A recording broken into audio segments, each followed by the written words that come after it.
ओम परम तत्वाय नारायणाय गुरुभ्यो नमः। भाइयों बहनों बच्चों को मेरा प्यार और बड़े बुजुर्ग मेरा प्रणाम। आप सभी मेरे साथ बोलिए श्री राम जय राम जय जय राम, श्री राम जय राम जय जय राम। हम संसार पर भरोसा तो करते हैं तो केवल और केवल हमको धोखा ही मिलता है। हम कितना भी सोचे कि वो हमारा पैसा दे देगा, ये वो हमारा कार्य कर देगा, लेकिन ऐसा होता नहीं है। और जब समस्या में हम फंस जाते हैं तो हम प्रभु की तरफ देखते हैं। हम सब जब हर तरह से संकटों से घिर जाते हैं तब हमें प्रभु याद आते हैं। तब हमारा साथ कोई ना दे पर हम न आंखों से या केवल और केवल सिर्फ अंधेरे में प्रभु का नाम ही पुकारते हैं या प्रभु को ही पुकारते हैं। तो जब हमको मालूम है कि हम समस्या में आने वाले हैं, ये समस्या जब आती है तब हम प्रभु को याद करते हैं, तो हम कितनी बड़ी बेवकूफ़ी अपने अंदर ही करते हैं। अगर हम प्रभु की भक्ति श्रद्धा और विश्वास के साथ दिन भर प्रभु का नाम जपें तो वो संकट काल आए क्यों, वो संकट आए क्यों, हमारी बुद्धि भ्रष्ट हो ही क्यों। लेकिन हम लोग उस चीज को वेट करते हैं, क्योंकि हम जब तक समस्या में नहीं पड़ते हैं तो हम रियलाइज नहीं कर पाते हैं कि हमें करना क्या चाहिए। जब हम उसी समस्या में पड़ते हैं तब हमको रियलाइज होता है, तब हम प्रभु के पास जाते हैं। तो ये दास आप लोग से ये कहता है कि आप लोग अपना 10 मिनट 15 मिनट किसी तरह भी निकाल के प्रभु के नाम का जाप जरूर करें। फिर धीरे धीरे आपके अंदर ऐसा परिवर्तन आएगा कि आप भी खुद देख के दंग रह जाएंगे। जो गुस्सा करता है वो गुस्सा शांत हो जाएगा, जो अपनी बिजनेस से खुश नहीं है उसको वो खुशी मिलेगी, जो जिसके मधुर संबंध नहीं है आपस में पति पत्नी के, वो भी संबंध सुधर जाएंगे, आपस में प्रेम जाग जाएगा। बहुत से परिवर्तन, जो बच्चों से प्यार नहीं करता है वो प्यार भी करने लगेगा, बच्चों को समय देने लगेगा। लेकिन जब हमें प्रभु की भक्ति में लीन होंगे, प्रभु के प्रति हमारा प्रेम जागृत होगा, तब ऐसा होगा। आज जो दास जो लेके आया है वह दास ये आपको बताएगा कि भगवत के नाम से ऐसा क्या है जिसमें हमारे सारे पाप तो नष्ट होते ही होते हैं, और ऐसा करने से हमारा कितना प्रेम प्रभु के प्रति जागता भी है। तो इसको जानने के लिए आपको अंत तक वीडियो देखिए। और अगर आप सनातनी धर्म पर विश्वास करते हैं और हिंदू होने पर गर्व करते हैं तो कृपया इस दास का चैनल पवन पुत्र या आपका चैनल पवन पुत्र हनुमान को लाइक से सब्सक्राइब जरूर कर लें और बेल आइकन जरूर बजा दें, ताकि नए से नए वीडियो का नोटिफिकेशन आपको मिलता रहे। और कृपया प्लीज शेयर और सब्सक्राइब जरूर कर लें, ताकि इस दास को हिम्मत मिले कि आपको उसकी वीडियो पसंद आ रहे हैं। जैसे श्रीमद् भागवत में आता है कि प्रभु जिसकी जीभ पर आपका नाम रहता है, प्रभु वो चंडाल से भी श्रेष्ठ है, क्योंकि तुम्हारा नाम का कीर्तन वह करते हैं। उन लोगों तक जो लोग तीर्थ यज्ञ और वेद का अध्ययन करते हैं, सब कुछ जिन्हें कर लिया होता, अर्थात जिसने सब कुछ कर लिया है, जो फल की उनको प्राप्ति होती है, वही सिर्फ प्रभु के नाम का जप करने से भी वही फल की प्राप्ति आसानी से हो जाती है। लेकिन आसान कार्य हमको समझ में कहाँ आता है। अगर मैं आपसे कहूँ प्रभु के नाम जपिए तो आप वो चीज नहीं करेंगे। अगर मैं आपको घुमा फिरा के बताऊं कि हाँ ये तंत्र विद्या है, इसमें ऐसा करने से आपको धन की प्राप्ति होगी, तो आप वो कार्य जरूर सोचेंगे। लेकिन प्रभु का कीर्तन नहीं करेंगे, जिससे आपके धन की तो प्राप्ति साथ साथ होगी, लेकिन अंतर जगत आपके अंदर भी प्राप्ति होगी। आप अपने आप को भी बेहतर तरीके से जानेंगे।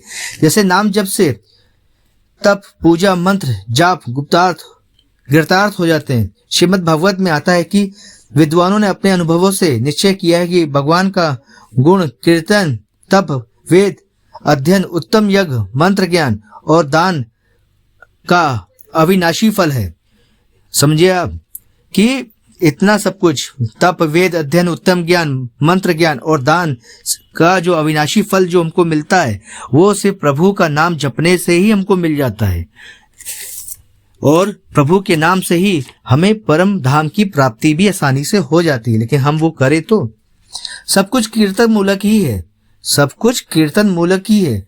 बार बार बुद्धिमान इस कलयुग में प्रशंसा करते हुए कह गए हैं या कहते हैं, या सिद्ध संतों ने भी कहा है, कह रहे हैं कि इस युग में संकीर्तन से ही सब हमारे स्वार्थ सिद्ध हो जाते हैं। जो प्रभु का कीर्तन या प्रभु की भक्ति या प्रभु का नाम जपता है तो उसके सारे स्वार्थ अपने आप सिद्ध होने ही लगते हैं। और जब उसके स्वार्थ सिद्ध होने लगते हैं तो वो प्रभु की भक्ति में लीन धीरे ज्यादा होने लगता है ज्यादा, और उसका भक्ति भाव समर्पण जागने लगता है, जिससे संसार के कुचरकों का नाश तो होता ही है और परम शांति मिलती है। जब हम प्रभु के पास करीब जाते हैं तो उससे हमारे संसार के कुचरकों का तो नाश होता ही होता है, हमको परम शांति मिलती है।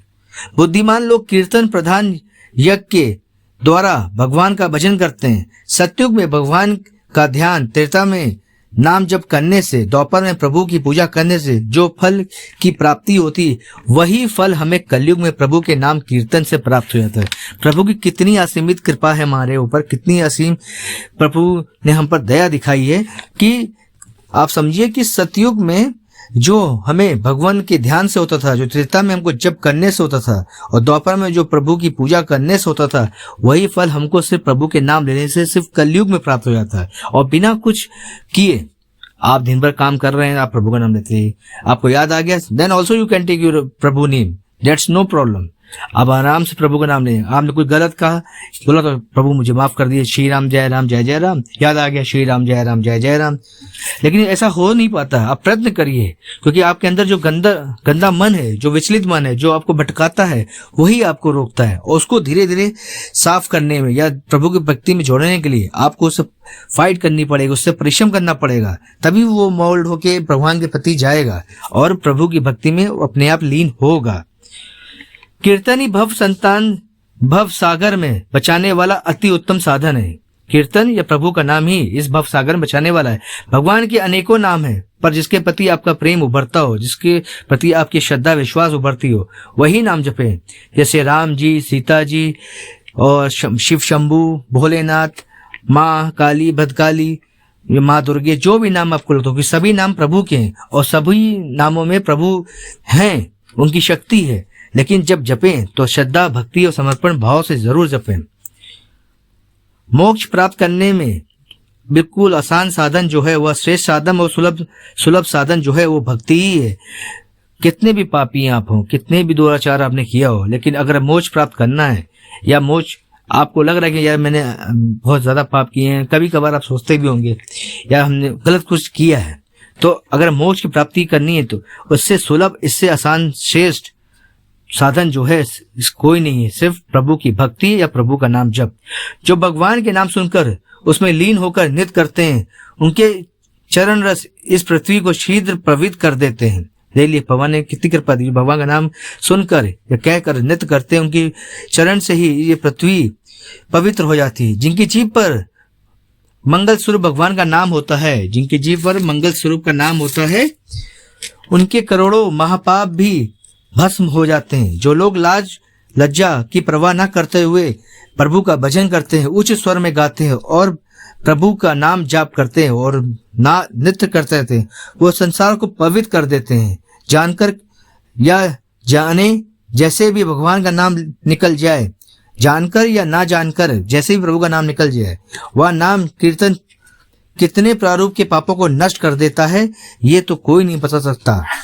और आप समझिए कि प्रभु का नाम जपने से आप उल्टा जपें, सीधा जपें, तब भी आपको उसका उतना ही फल मिलेगा जो आप सीधा करने पे पड़ते हैं। क्योंकि हमारे जीवन में या हमारे इतिहास में जीता जागता स्वरूप है कि कैसे वाल्मीकि बने थे, कैसे उनको भगवान की प्राप्ति हुई थी।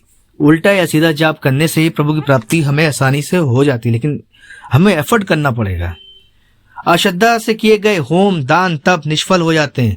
ना तो वो इस लोक में फल देते हैं, ना ही परलोक में। परंतु भगवत का नाम कीर्तन अश्रद्धा या श्रद्धा से किया जाए तब भी वह महाफल प्रदान करता है, चाहे इस लोक में चाहे उस परलोक में। भगवान का नाम अगर अश्रद्धा या श्रद्धा के साथ भी लिया जाए तब भी वो हमको फल दे के ही जाता है, क्योंकि हमने भगवान का नाम लिया है। गंगा की महिमा जाने या न जाने, परंतु इच्छा से या अनिच्छा से फिसलकर गिर जाने से, गोता लगाने से जो फल की प्राप्ति होती है वही भगवत प्रेम ही कहलाता है। ऐसे ही भगवत नाम भी है। शक्ति उसमें असीमित ही है और विलक्षण है। गुणगान की शक्ति जो प्रभु की है, वो जो शक्ति प्रभु का गुणगान करने से जो हमको फल की प्राप्ति होती है, प्रभु का नाम जपने से जो फल की प्राप्ति होती है, उससे हमारे करोड़ों के करोड़ों महापाप भस्म हो जाते हैं और भगवान की प्राप्ति हमें हो जाती है। जीवन बहुत ज्यादा संकटों से भरा है। हर किसी की लाइफ में